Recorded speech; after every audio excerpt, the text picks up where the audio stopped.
बिहार विधानसभा का मानसून सत्र चल रहा है और मानसून सत्र काफी हंगामेदार हो रहा है। एसआईआर का मुद्दा छाया हुआ है, क्राइम का मुद्दा छाया हुआ है और इसे विपक्ष लगातार सरकार को घेरने की कोशिश कर रहा है। इन सबके बीच आज जनसुराज भी एसआईआर के मुद्दे पर विधानसभा मार्च कर रहा था, लेकिन पुलिस ने रोक लिया जनसुराज के कार्यकर्ताओं को और लाठियां भी बरसाई हैं जमकर। इसके बाद नाराज प्रशांत किशोर अपने समर्थकों के साथ सड़क पर ही धरने में बैठ गए हैं। यानी चुनाव से पहले ये जो मानसून सत्र है ये काफी हंगामेदार हो रहा है। विपक्ष अपने मुद्दों को मजबूती के साथ उठाने की कोशिश कर रहा है, तो वहीं हंगामा भी कई मुद्दों को लेकर सड़कों पर नजर आ रहा है। हमारे साथ जुड़े में बिहार संपादक एसके राजीव सीधे पटना स्टूडियो का रुख करते हैं। राजीव जी, मानसून सत्र काफी ज्यादा गर्म नजर आ रहा है। एसआईआर का मुद्दा विपक्ष के पास है, क्राइम का मुद्दा विपक्ष के पास है और इन सब के बीच प्रशांत किशोर के समर्थकों पर लाठीचार्ज। फिलहाल स्थिति क्या है और इसे किस रूप में देख रहे हैं? अर्चना जी, सबसे पहले तो आपको मैं बताऊं कि मंडे यानी कि सोमवार से जो विधानसभा का मानसून सेशन शुरू हुआ है, कहने के लिए ये मानसून सेशन है, लेकिन इसको आप कह सकते हैं कि ये हॉट मानसून सेशन है। एक तो पटना में इतनी ज्यादा गर्मी पड़ रही है जिसका अंदाजा आप लगा नहीं सकती है कि एसी भी अब यहाँ पर काम नहीं कर रहा, और उस गर्मी में विधानसभा में हंगामों का एक दौर आप कह सकते हैं कि सोमवार से जो शुरू हुआ है वो थमने का नाम नहीं ले रहा है। और अभी भी हालांकि सदन की कार्रवाई जो है वो भी शुरू हुई है, लेकिन विपक्ष वहां से वॉकआउट कर गया और इसी बीच जनसुराज जो है वो सड़क पे प्रदर्शन कर रहा है। और प्रदर्शन का आलम यह है कि आज इतनी ज्यादा भीड़ हो गई थी और हर तरफ सिर्फ हंगामा ही हंगामा बरपा हुआ था। सदन के भीतर हंगामा, सदन के बाहर हंगामा। आप एक विजुअल देखी होंगी कि किस तरीके से राजेश राम जो कांग्रेस के प्रदेश अध्यक्ष हैं उनको उठा करके बाहर फेंक दिया जाता है मार्शल के द्वारा, और वहीं दूसरी तरफ सड़क पर हंगामा। तो आखिर ये हंगामा क्यों बरपा है, जिसके पीछे की सिर्फ एक ही वजह है और वह है एसआईआर। दरअसल में सदन के भीतर भी जब तेजस्वी यादव सवाल कर रहे थे नीतीश कुमार से, तो वो ये कह रहे थे कि भाई 11 जो सूचियां मांगी गई है, 11 सूची के तहत आपको एक पेपर जमा करना है, उसमें आधार कार्ड को आखिर मैंडेटरी क्यों नहीं बनाया गया था। वही सेम बात जो है वो प्रशांत किशोर भी सड़क पर कह रहे हैं। यही वजह है कि सदन के भीतर तेजस्वी और नीतीश कुमार में नोकझोंक होती है और सड़क पर जो है वो प्रशांत किशोर और पुलिस में झड़प होती है। लेकिन इन सब के बीच आप यह कह सकती हैं कि आखिर एसआईआर के मुद्दे को इतना तुल क्यों दिया जा रहा है। देखिए, दरअसल में विपक्ष को यह पता है कि जनता के बीच अगर वो विकास के मुद्दों को लेकर के जाते हैं तो बिहार में इतना ज्यादा काम नीतीश सरकार ने किया है कि विकास के मुद्दे पर जाकर के वो वोट मांग नहीं सकते हैं। ऐसी स्थिति में कुछ ना कुछ एक लैक्यूना चाहिए जिसको आधार बना करके सड़क पर उतरा जाए, सदन में बहस किया जाए, संघर्ष किया जाए और अंततः जनता को मोटिवेट किया जाए कि भाई आप हमारी तरफ आइए, चूंकि हम आपके मुद्दे को लेकर के जा रहे हैं, आपके अधिकार को छीनने की बात हो रही है। देखिए, मैं चूंकि सदन में लगातार जा रहा हूं, तेजस्वी यादव ने आज कहा कि भाई लगातार ये कहा जा रहा है कि बांग्लादेशी घुसपैठियों का कार्ड बना हुआ है, तो कम से कम चुनाव आयोग यह साक्ष्य तो दे या प्रूफ तो करे कि भाई बांग्लादेशी जो घुसपैठिए हैं या कोई भी घुसपैठिया है, नेपाल का घुसपैठिया है, तो आखिर उसका कार्ड पहले से बना हुआ है। तो यानी कि लैप्सेज तो चुनाव आयोग पहले से, लैप्सेज चुनाव आयोग के पास पहले से है। और यही वजह है कि चुनाव आयोग कोई भी कार्ड नहीं दिखा रहा है। कम से कम चुनाव आयोग को यह बताना चाहिए कि भाई अगर घुसपैठिया है यहाँ बांग्लादेशी या फिर जो भी है, चूंकि 45 लाख जो वोटर लिस्ट से नाम जो है वो अभी तक काटा गया है, जबकि 90% जो है वो काम पूरा हो चुका है। ऐसी स्थिति में सदन के भीतर तेजस्वी यादव ये कह रहे थे कि भाई अगर ऐसा है तो सरकार को इसमें इंटरफेयर करना चाहिए।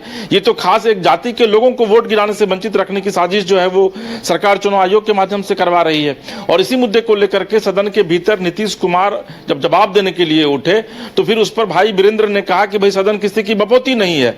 और उसके बाद हंगामा इस तरीके से हुआ कि मात्र 20 मिनट के बाद विधानसभा अध्यक्ष को यह कहना पड़ा कि सदन की कार्यवाही को स्थगित किया जाता है। सदन के बाहर भी फिर वही स्थिति रही। बाहर भी विजय सिन्हा जो उप मुख्यमंत्री हैं, अशोक चौधरी जेडीयू कोटे से मंत्री हैं, तेजस्वी यादव के जो सिपाही हैं भाई वीरेंद्र और भी जो आरजेडी के नेता, उनके बीच तीखी नोकझोंक बाहर भी होती रही, प्रेस कॉन्फ्रेंस होता रहा। तो एक तरफ सदन का भीतर का जो नजारा था वो पूरे तरीके से अखाड़ा बना हुआ था, एक युद्ध मैदान की तरह था। और वहीं दूसरी तरफ सदन के ठीक बाहर, चूंकि विधानसभा घेराव करने की तैयारी जो है प्रशांत किशोर के द्वारा की गई थी, तो भारी संख्या में जो है वो पुलिस बलों को डिप्यूट किया गया था। और उसी बीच जब प्रशांत किशोर सड़क पर निकलते हैं तो वही एसआईआर का मुद्दा है। यानी कि विपक्ष जो भी है, चाहे वो आरजेडी हो, कांग्रेस हो, जनसुराज हो या जो भी पार्टियां हैं, वामदल हो, उन तमाम पार्टियों के पास अभी एक ही मुद्दा है, एसआईआर।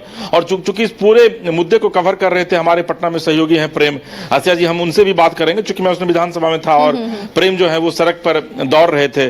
प्रेम, आप चूंकि लगातार इस खबर को कवर कर रहे थे, मैंने देखा भी अभी कि आप पूरा पसीने से ताबड़तोड़ एकदम आप तरबतर होकर के प्रशांत किशोर का आपने एक्सक्लूसिव इंटरव्यू भी किया है।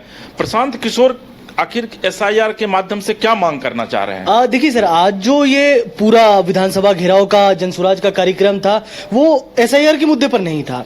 3 मांगे थी मुख्य रूप से जनसुराज की। जैसे आप राज्य सरकार ने पहले कहा था कि 2 लाख मतलब जो लोग हैं जो रोजगार नहीं कर रहे हैं उन लोगों को मिलेगा, इस मुद्दे पर था। लोग डोमिसाइल, जनसुराज डोमिसाइल की मांग कर रहा है कि बिहार के जो छात्र हैं उनको बिहार में ही नौकरी मिले, बाहरी लोगों को बिहार में नौकरी ना मिले। डोमिसाइल की मांग को तेजी से जनसुराज उठा रहा है।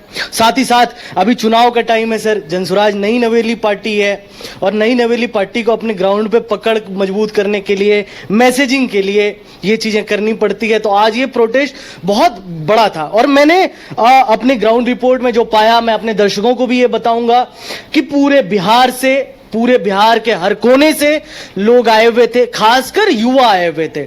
वैसे भी कहा जा रहा है कि जनसुराज के साथ जो लोग जुड़ रहे हैं वो युवा हैं, युवाओं की बड़ी फौज साथ आ रही है। मतलब मुझे ऐसा लगता है सर, आप इसको बताइएगा कि जिस तरीके से कैडर, जेडीयू का हम कैडर मानते हैं कि जाति आधारित कैडर है, राष्ट्रीय जनता दल का जाति आधारित कैडर है, लेकिन जनसुराज अलग ही कैडर को बना रहा है। ये ऐसे कैडर को बनाना चाह रहा है, ऐसे कैडर को तैयार करना चाह रहा है जो बिहार में बदलाव की बात कर रहा है। मतलब बिहार में जो लोग उब चुके हैं, जैसे 20 साल से लगातार नीतीश कुमार। बात ये है प्रेम कि जिस आप डोमिसाइल की बात कर रहे हैं, सरकार ने तो सदन में कल भी इस बात को रखा है कि भाई 35% जो महिलाओं का जो डोमिसाइल के तहत जो उसकी जो पॉलिसियां हैं उसको लागू करने की बात है, तो 35% महिलाओं के लिए सरकार ऑलरेडी कर चुकी है। रही बात कि जो युवा हैं उनके लिए, तो नीतीश सरकार ने तो कल भी सदन के भीतर जवाब दिया है कि भाई युवाओं के लिए तो हम इतनी ज्यादा बहालियां ला रहे हैं। तो आपने ये सवाल नहीं पूछा कि भाई डोमिसाइल, प्रशांत किशोर का डोमिसाइल आखिर क्या है? मैं ये कहता हूं सर, राजनीति में जब तक आप कमजोर नस को ना दबाएं तब तक आपकी राजनीति फलीभूत नहीं होती है। ठीक वही प्रशांत किशोर कर रहे हैं। इनको पता है कि युवाओं को आप साथ लेंगे, आप युवा अगर आपके साथ आ रहे हैं, युवाओं के वोट चाहिए आपको, तो आपको ऐसे मुद्दे पर बात करनी पड़ेगी जो युवाओं के मुद्दे हैं। ठीक इसी तरह पलायन मुद्दा है। डोमिसाइल और पलायन देखिए तो एक तरह से समानांतर है सर। पलायन क्यों करना पड़ रहा है? क्योंकि बिहार में रोजगार नहीं है। प्रशांत किशोर इस बात को कह रहे हैं कि पलायन इसलिए बिहार का युवा कर रहा है, बिहार में रोजगार नहीं है, अपॉर्चुनिटीज, लैक ऑफ अपॉर्चुनिटीज है बिहार में। और डोमिसाइल से क्या हो रहा है कि उत्तर प्रदेश वाले, कहीं और राज्य वाले आ रहे हैं बिहार में, बिहार वालों की वो भी नौकरी ले रहे हैं। तो पलायन और डोमिसाइल दोनों को जोड़कर ये जनसुराज की टैक्टिक्स है कि एक मैसेजिंग युवाओं के बीच दी जाए, युवाओं को अलग तरह से समझाया जाए कि भाई देखो, पलायन पे हम बात कर रहे हैं, हम रोजगार पे बात कर रहे हैं, हम मुद्दों पे बात कर रहे हैं, हमारा जाति आधारित कोई बातचीत नहीं है। तो ओवरऑल यही है सर। आज एक और चीज मैं आपको कहूंगा प्रोटेस्ट में, देखिए सर, जो चीजें हो रही है, प्रशांत किशोर मेहनत कर रहे हैं, लगातार कोशिश भी कर रहे हैं, उनके साथ उनकी टीम भी कोशिश कर रही है, बिहार के लोग भी कोशिश कर रहे हैं। अब चुनाव आने वाला वक्त बताएगा कि ये चीजें कितनी इंपैक्टफुल। आप चूंकि वहां थे, वहां पर प्रेम, ये बताइए कि जो युवाओं की भीड़ आप देखे या फिर जो एक बड़ी भीड़ थी, आप बता रहे हैं काफी भीड़ थी, वहां पर पुलिस लाठीचार्ज भी किया, ये जो युवा आए हुए थे या जो भीड़ आई हुई थी, क्या आपको लगा कि ये वाकई में जनसुराज के साथ हैं या फिर ये बारोड भीड़ थी? नहीं सर, मतलब मैं ये कहूंगा कि बिहार के हर कोने से अगर आप लेकर आते हैं तो फिर इतने लोगों को भी आप नहीं जुटा सकते। अगर बोरोड लेकर आते हैं तो भाई मार खा रहे हैं लोग, आप समझिए सर, मार खा रहे हैं। बकायदा हमारे सामने लाठीचार्ज होती है, 4 लोग घायल होते हैं, ब्लड निकलता है। तो ये भाड़े की भीड़ तो नहीं हो सकती सर। कोई क्यों मार खाएगा? मतलब पैसे के लिए तो मार नहीं खाएगा, मुझे ऐसा लगता है। वो भीड़ लाठीचार्ज होती रही, भीड़ जमी रही। ये एक मेहनत भी है, एक राजनीतिक मैसेजिंग भी है कि भाई हम लगे हुए हैं, बिहार में नहीं कुछ होगा, हम कोशिश कर रहे हैं। तो यही है। प्रशांत किशोर आज हमारे साथ जो 1-to-1 बातचीत हुई, मैं दर्शकों को कहूं, उसमें भी वो कहे, मैंने कहा कि आज जो ये प्रोटेस्ट है, मेरा ये सवाल था कि क्या किसानों के मुद्दे पर है? क्योंकि आप लगातार किसानों की बात कर रहे हैं, 2 डिसमिल जमीन देने की भी बात कर रहे हैं किसानों को। तो मैंने उनसे पूछा कि ये किसानों के मुद्दे को लेकर विधानसभा घेराव है क्या? तो उन्होंने कहा नहीं, ये बिहार के लिए है। तो मैसेजिंग साफ है सर, तमाम मुद्दों को लेकर जनसुराज कोशिश कर रही है। अब ये कितना इंपैक्टफुल होगा ये तो बिहार की जनता बता देगी और आने वाला वक्त बता देगा। बहुत धन्यवाद आपका। तो आसिया जी, अभी आप सुन रही थी कि चूंकि प्रेम ने इस पूरे इवेंट को कवर किया है और प्रेम का ये कहना है कि सिर्फ एसआईआर का मुद्दा नहीं था, बल्कि कई मुद्दे थे, जिसमें कि एक डोमिसाइल भी जो है वो बड़ा मुद्दा था और युवाओं को रोजगार भी एक बड़ा मुद्दा था। लेकिन मैं आपको एक चीज बता दूं, स्पष्ट कर दूं कि नीतीश कुमार ने कल विधानसभा के भीतर ये जवाब दिया था और यह कहा था कि जिस डोमिसाइल की बात लगातार विपक्ष के द्वारा कही जा रही है, उसमें 35% महिलाओं को विधिवत उसके दायरे में लाया गया है। और रही बात युवाओं को रोजगार की, तो 10 लाख नौकरी जो है 15 अगस्त तक बिहार में युवाओं को दी जाएगी। और जो अगली सरकार आएगी, हमारी अगर आती है, तो 1 करोड़ लोगों को जो है वो सरकारी नौकरी और रोजगार दी जाएगी, जिसका विधिवत, जिसके लिए कैबिनेट की तरफ से अप्रूवल दे दी गई है, उसकी ड्राफ्टिंग कर दी गई है। जी आसिया जी, यानी ये जो छोटा सा मानसून सत्र है और ये सत्र अभी और गर्मी लाने वाला है बिहार की राजनीति में, और इस तरह के विरोध प्रदर्शन और लाठीचार्ज देखने को मिलेगा। चलिए नजर बनाए रखिए। शुक्रिया राजीव जी तमाम जानकारी के लिए। तो फिलहाल प्रशांत किशोर की पार्टी आज विधानसभा मार्च कर रही थी। बिहार के लिए, बदलाव के लिए एक हस्ताक्षर अभियान भी चलाया जा रहा है और कई सवालों को लेकर प्रशांत किशोर की पार्टी आगे बढ़ रही थी, समर्थक आगे बढ़ रहे थे, लेकिन इन समर्थकों को रोका गया और यहां पर पुलिस ने बल प्रयोग भी किया है, लाठीचार्ज भी की है, जिसमें 4 कार्यकर्ताओं के घायल होने की खबर है।